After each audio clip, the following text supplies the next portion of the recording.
Pastor Fabiano Faia, por que o senhor é contra a teologia da prosperidade? 5 minutos. Então, é justamente porque não é bem do jeito que o bispo está colocando. Eu concordo que Deus é próspero, Deus é rico, Deus quer seus filhos muito bem, a gente não tem dúvida disso. Então, o próprio texto que eu expus, e é por isso que eu sou contra essa teologia da prosperidade, porque a gente vai encontrar isso em inúmeros lugares no Novo Testamento. Eu acho que é importante até a gente ler o texto, para não ficar só uma citação do texto. A teologia da prosperidade é um sincretismo, porque é uma mistura de outras religiões com uma roupa evangélica. Por isso que Jesus fala que os pagãos é que buscam essas coisas. Mateus 6,31, ele vai falar: não andeis ansiosos pelo que comereis, pelo que vestireis, pelo que bebereis. Aí ele vai dizer, porque todas essas coisas são os pagãos que buscam.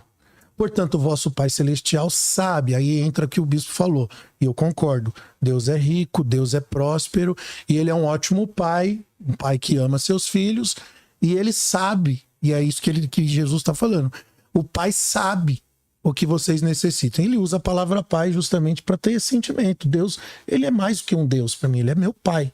E o Pai faz o que é o melhor para os seus filhos. Então ele vai dizer assim, ó, buscai em primeiro lugar o reino e a sua justiça. E todas estas coisas, que coisas? Comer, beber e vestir. Questões materiais. Todas essas coisas serão acrescentadas. E, de novo, ele repete, não fiquem ansiosos com o dia de amanhã, porque o amanhã cuidará de si mesmo. E aí ele faz uma citação, basta cada dia o seu mal. Que nos faz entender que essa busca, esse anseio, nos levará ao mal, que vai corroborar com outro texto bíblico, 1 Timóteo capítulo 6, versículo 7. Nada trouxemos para esse mundo, nada podemos levar. Por isso, se você tiver o que comer e o que vestir, já é motivo para você estar feliz com isso, satisfeito. Pois os que querem ficar ricos caem em tentação e armadilha e muitos desejos descontrolados, nocivos, que levam os homens a mergulharem na ruína, na destruição. O amor ao dinheiro é a raiz de toda espécie do mal. Algumas pessoas, por causa da cobiça do dinheiro, se desviam da fé, atormentam a si mesmo com sofrimentos. Você, porém, homem de Deus, foge disso, foge de tudo isso. Busque a justiça, busque a piedade, busque a fé, o amor e a perseverança. Então, percebe que quando Jesus disse assim, basta cada dia o seu mal, está ligado aqui à concupiscência, e uma delas que é a ostentação por bens materiais. Então, o problema não é ter riqueza ou deixar, eu sou abençoado por Deus porque eu tenho bens materiais, ótimo, ok. Qual que é a questão que pega aqui? É que esse não pode ser o motivo da minha fé, esse não pode ser o motivo do meu culto, essa não pode ser a túnica da mensagem que é pregada no culto para nós ouvirmos. Deus vai te dar se você tiver fé, se você fizer não sei o que, você vai ficar rico. Bota um testemunho lá, alguém que conquistou um apartamento. Você quer alcançar também? Você tem que ter fé. Nada disso é bíblico. Tudo isso é paganismo, porque lá atrás, e é só estudar a história do paganismo, você sempre vai ver um Deus, um falso Deus, um ídolo, que existe como especialidade. Saciar a necessidade do homem, dar a ele o que ele quer. Um Deus que na verdade se torna o ventre do homem, porque quando você se dobra diante de uma imagem, na verdade esse Deus é o seu próprio ventre, porque o intuito daquele culto, ou daquela entrega, daquele voto, daquela adoração é você mesmo, então logo quem é o seu Deus? É você mesmo, isso é idolatria. Então o culto não pode ser em troca de favores. Idolatria, o que é? É adorar um Deus em troca de favores, isso é idolatria, porque na idolatria você é o Deus, você é o seu próprio Deus, ainda que você esteja se dobrando diante de uma imagem. O que te move a se dobrar diante dessa imagem é o seu interesse. Então, existe muita idolatria na igreja evangélica. Porque quando você faz um culto em troca de favores, você está adorando o seu próprio interesse. No final, não existe gratidão, ou passar por lutas e necessidades, nem cabe. Um irmão que está passando por dificuldade, ele é julgado porque ele vai dizer, ó, tem alguma coisa errada na sua vida. Você está em pecado, ou você não está dando o dízimo, ou você não está fazendo o que manda, ou como dizem algumas igrejas aí, o teu boi é magro, por isso que você não prospera, porque a tua oferta é pequena e o teu boi tem que ser gordo para você prosperar. Então, assim, essa mentalidade é uma mentalidade que vem do paganismo. Bispo G, 3 minutos para a réplica. Bom, acho questionável a situação de falar que tais pessoas falam. Eu vou falar de tudo que nós fomos debater aqui. Porque falar que igrejas falam isso, falam aquilo, é difícil não ter ninguém até para defender e dizer quem foi que falou. Então fica muito assim no éter, né? Mas a realidade, se eu for aplicar o que ele está falando, a Bíblia é idólatra. Porque os judeus têm 3 festas que são festas de colheita. E que eles faziam em adoração a Deus, não só por Deus, mas por causa de gratidão pela colheita. Então a gente já vê aí um princípio também errado. Estou falando, por isso que eu falo, o Antigo Testamento é um momento diferente do Novo Testamento.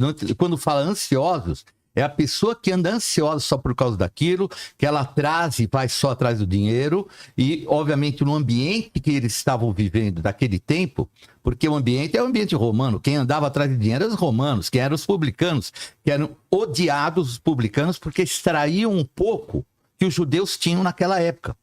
Então tudo isso a gente tem que contextualizar, porque senão a gente começa a generalizar e se esquece que a terra prometida era material.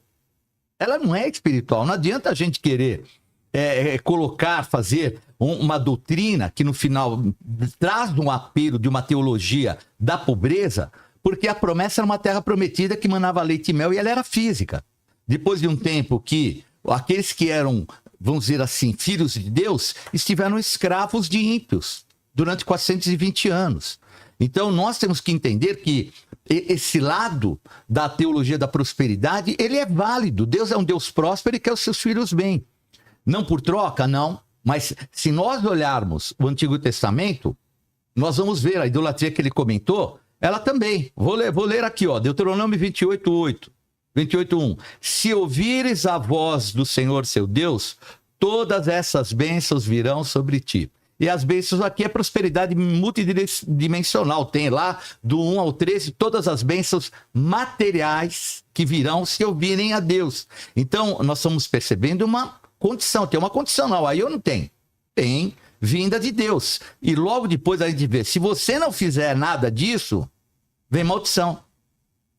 Agora, eles faziam, não era só por uma adoração. Eles tinham também as suas necessidades físicas. Eu não posso ser religioso a ponto de achar que o evangelho é somente para a gente, de repente, ter uma vida de sofrimento e Deus não nos abençoar. Eu acho que o evangelho sucumbiu e perdeu a visão na época dos mártires. Porque muitos se entregaram à morte achando que essa era a maneira de agradar a Deus. Se matando, e era um sucesso, porque quem morria se matando se achava. Agora, não era melhor estar vivo e pregando o evangelho do que estar sendo morto numa arena? Então é esse contexto que a gente tem que se preocupar de religiosidade, que muitas vezes ele tem uma falsa ideia de um Deus que é um Deus déspota, que não está muito preocupado com a tua vida e a tua família, a tua dignidade. Perfeito, Bispo G. Pastor Fabiano Faia tem 4 minutos para a tréplica, mas eu já te dou os 4 minutos apenas corroborando com a fala do Bispo G de algo que você falou sobre troca de favores. Mas a Bíblia, em alguns momentos, ensina essa troca de favores. O pastor Fabiano Faia, por exemplo, alguns versículos, pedir, dá-se-vos-á. Ou seja, existe uma condição. Eu vou te dar se você pedir. Bater, abrir-se-vos-á. Ó, eu vou abrir se você bater. Clama a mim e responder. Eu vou responder se você clamar. Até o versículo de Deuteronômio aí, se ouvires a voz do Senhor teu Deus e obedecer, é uma condição. Se você andar no caminho, as bênçãos do Senhor te seguirão. Então, essa expressão troca de favores, biblicamente, não é uma condicional para a prosperidade ser abençoado? Eu vou começar com essa parte aí, que inclusive o bispo falou, usando um texto, se ouvires o Senhor teu Deus e tal, e ele vos abençoará, tá tudo certo. Não tem nada de errado com isso. Presta atenção. A diferença, o alvo da minha adoração, do meu culto, da minha entrega, é receber, ou é eu entender que eu já sou abençoado, porque eu sou filho, sou herdeiro, eu pertenço, e dentro do bojo, do conhecimento da natureza de Deus, vem esse ensinamento. Você é abençoado porque você ouve, você caminha na verdade do Senhor. O texto que você citou, Batei, abri-se-vos-á. Isso dá margem, por exemplo, para eu pedir qualquer coisa, viver à luz dos meus desejos, ou entendendo que eu tenho um Deus que é um pai e que quer fazer parte da minha caminhada, onde eu faço parte, na verdade, do seu propósito. Onde ele está me dizendo, você tem acesso a mim para seguir o meu plano para você. Porque para mim é isso que a Bíblia diz. Porque a mesma Bíblia que diz batei, abri-se-vos-á, ela também diz assim, você pediu e não recebeu por quê? Porque pediu mal. O que é pedir mal? A Bíblia também diz. Pediu para gastardes no vosso próprio deleite. Então, até quando a gente vai orar e vai pedir alguma coisa, a gente tem que estar alinhado com a vontade de Deus. A gente não faz teologia com um versículo bíblico e tira uma interpretação daquele versículo segundo a minha carência. Porque a partir do momento que eu leio um versículo bíblico cheio de carências, porque o que eu quero muito e desejo demais que aconteça para mim, aí eu leio um texto, batei, abri-se-vos-á. Então é só pedir que tudo isso que eu quero Deus vai me dar, porque está na Bíblia. Eu estou fazendo teologia no quê? Num versículo bíblico e o restante da Bíblia. O texto que eu acabei de citar. Pediu para gastar no vosso próprio deleite, pediu mal. Então as nossas orações, elas precisam estar alinhadas com a vontade de Deus, que é revelada nas Escrituras, principalmente no Novo Testamento. O bispo fez uma citação aí que eu falei o que as igrejas falam. Bom, eu não estou aqui para debater apenas com o Bispo G, mas com a ideia da teologia da prosperidade. Ainda que o Bispo G não fale, as pessoas que defendem a teologia da prosperidade falam. Esse lance do boi gordo aí, do boi magro, a gente ouve isso muito em outras igrejas aí, pessoas frustradas que vieram de igrejas desse jeito. Então, é importante que as pessoas que nos assistem no debate, elas também tenham essa consciência. Então, às vezes, a minha colocação não é só contrapondo o Bispo G, mas é dando luz ao entendimento até para as pessoas que estão nos seguindo. Outra coisa que o Bispo falou sobre o judaísmo, né? O judeu, ele não faz um culto em troca de benefício. É justamente esse culto que eles fazem, em gratidão. Todo o culto deles de ação de graça, é por isso que o judeu é um povo muito próspero, porque entendeu o sentido da prosperidade. Eles não fazem culto em troca de recompensa. Eles fazem porque já são abençoados e entendem isso como bênção de Abraão. Fala sobre isso. Então, terra prometida. Outra coisa. Quando o bispo faz citação da terra prometida, a gente está voltando lá no Antigo Testamento para fazer aquilo que a teologia chama de exegese. Você vai pegar uma história da Bíblia ali, uma situação, e vai criar um argumento, um proselitismo, sei lá, em cima daquilo. Então, é igual a historinha de Davi, né? Você derrubou o gigante. Aí o cara vai pregar e vai falar assim, qual é o gigante da sua vida? Deus vai nessa noite derrubar o seu gigante. Então, assim, isso não é teologia, isso não é Bíblia. Então, quando a gente fala de terra prometida, é claro que todos nós temos uma terra prometida. Nós vamos morar na Nova Jerusalém, nós vamos para a eternidade. Tudo que aconteceu na Antiga Aliança é símbolo, eram sombras das coisas vindouras. O que eu preciso são textos no Novo Testamento, na Igreja de Jesus, até com as palavras de Jesus, que validam esse tipo de promessa, de palavra, de pregação. Fabiano, o seu tempo. Eu vou passar agora para o Bispo G, mas antes eu vou fazer isso contigo também, né? Eu quero fazer uma pergunta aqui para o pastor Fabiano Faia. O senhor é a favor do dízimo? Eu sou a favor do dízimo. O crente tem que devolver o dízimo. Eu sou a favor não da imposição, mas eu sou a favor da entrega do dízimo.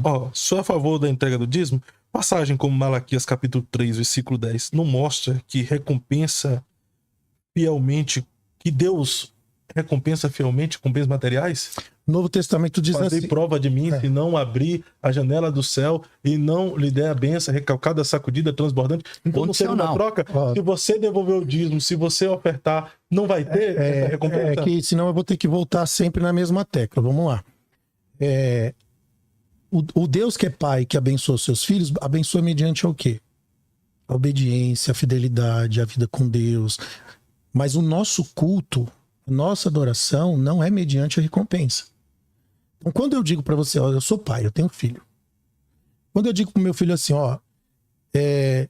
se você for bem na escola e obedecer sua mãe e não der trabalho, e tal, eu vou fazer tudo certinho para você. Mas se você não fizer tudo certinho, não tem presente no final do ano, não tem viagem de não sei o que, não tem videogame, não tem brinquedo, porque eu vou te punir pela falta de compromisso que você tem. Isso mensura o quê? Disciplina e ensinamento. Agora, isso muda alguma coisa a respeito da entrega dele em relação a ser meu filho? Ou tem a ver com obediência e fidelidade? Então, o que a gente não pode transformar a igreja de Jesus é num mercado, onde eu faço para receber de volta. Eu tenho que entender que um Deus que é pai, que também é justiça e disciplina. Castiga e corrige o filho que ama. Então a palavra de Deus tem a disciplina. Que o homem planta, o que acontece? O homem vai colher. Então, obediência à palavra de Deus, qual o resultado disso? Ser abençoado, ter recursos. O bispo falou do dom de adquirir riqueza. Qual que é o dom de adquirir riqueza? É acordar cedo, trabalhar, se dedicar, se especializar. Eu ainda nem falei, mas vou falar. Isso é o dom de adquirir. Então, assim, você é resultado daquilo que você faz. Agora, quando a gente fala da adoração, do nosso culto, não existe teologia de prosperidade, entendeu? Não tem como você ir para um culto para adorar Deus em troca de favores.